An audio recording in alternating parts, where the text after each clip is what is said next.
Ալիչանական ոգով պարուրված ես գնացի գրադարան,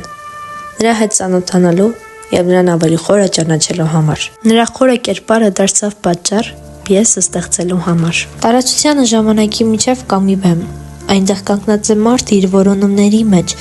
ինչ է ճշմարտությունը, եթե ոչ լռության հնչյուն, որ ապրում է յուրաքանչյուր մտածողի մեջ։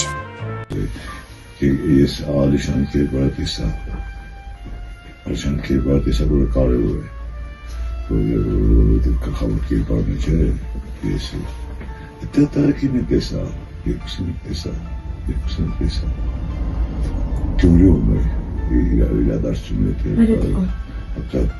Պենիտիկում չէ, 30,000 կազու պատմությունն է։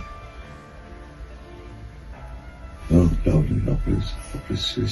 ես կրի։ Ես պատմում էի վարպետին պիեսի մասին, բառերն արթնանում են ու դառնում հիշողություններ։ Վարպետը լսում էր խորը հայացքով, թե ինչպես կարելի է խնկով ու տառերով շնչեցնել անցյալը։ Երբ պատմությունը դառնում է թատրոն,